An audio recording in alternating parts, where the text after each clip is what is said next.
Hi, I'm going to read Corduroy Takes a Bow. It was just starting to snow when Lisa and her mother got off the bus in front of the theater. Lisa held Corduroy tight as they walked up the steps. She had never been to a big theater like this before. Neither had Corduroy. They had come to see a performance of Mother Goose Rhymes. In the lobby, people were picking up tickets. Ushers handed out programs. A brass chandelier hung from the ceiling that was painted with clouds. Suddenly, the lights flickered on and off. That means the play will start in a few minutes. We should find our seats, said Lisa's mother. Lisa held her mother's hand a little tighter and held Corduroy a little closer. The usher took their tickets and showed them where to sit. The seats are so soft, said Lisa. She put Corduroy on her lap and looked through the program. Right before the play started, a very tall man sat down in front of Lisa. Mommy, Lisa whispered to her mother, I can't see. Here, dear, said her mother. We can fold our coats together and you can sit on top of them. When Lisa stood up to sit on the coats, the orchestra started to play. She forgot all about Corduroy. He slipped off her lap and fell underneath the seats in front of them. Now I can't see anything, said Corduroy. Maybe if I got closer to the music, I could see the stage. He peeked down the aisle and saw some stairs. When Corduroy got to the top step, the big red curtain went up and up and up. Corduroy was so startled that he lost his balance and tumbled onto the orchestra pit. He looked around at all the musicians and thought, this is a good spot to hear music, but now I can't see the stage at all. At the back of the orchestra, there was a tall set of drums. Maybe if I sat up there, I would have a better view, he thought. Quietly, he crawled through the orchestra, past feet between instrument cases and around music stands toward the drums. How did you get here, little fellow? The drummer whispered to Corduroy. You must be a prop from the play. Someone will be looking for you. He put Corduroy up on the ledge behind the drums. There was a chair off to one side behind the curtain. I could see better from there, thought Corduroy. But before he got to the chair, a stagehand tripped on him. Sorry, Bear, said the stagehand. He put Corduroy on the table with the other props. The table was hard, not like Lisa's soft seat in the theater.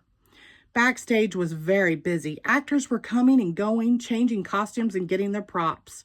One actor almost grabbed Corduroy. I should find a safer spot, he decided, and he hid between the costumes. This is safe, he thought, but I'll never see anything from here. There was a tree with a basket and its branches in the wing, off to one side of the stage. I would be able to see from there, Corduroy thought, and he climbed up the tree and into the basket. Well, thought Corduroy, this is more like it. Not too high, not too low, this is just right. He settled in and watched the Mother Goose performance. I love the theater, said Corduroy. After a number of different scenes, a stage manager called out, Final scene, everyone, take your places. Stagehands quickly moved new scenery onto the stage while the actors went to stand in position. Suddenly, Corduroy's tree began moving right onto the stage. Then it started to grow. Up, up, up went the tree, the basket, and Corduroy. This is a very tall tree, said Corduroy as he looked down at the stage far below. The tall tree made him think of the tall man who sat in front of Lisa.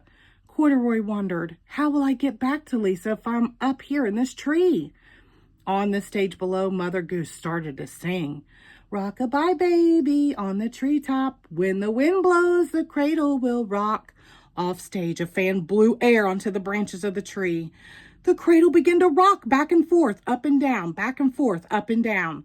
Corduroy was dizzy. He held on to the sides of the cradle as it rocked faster and faster.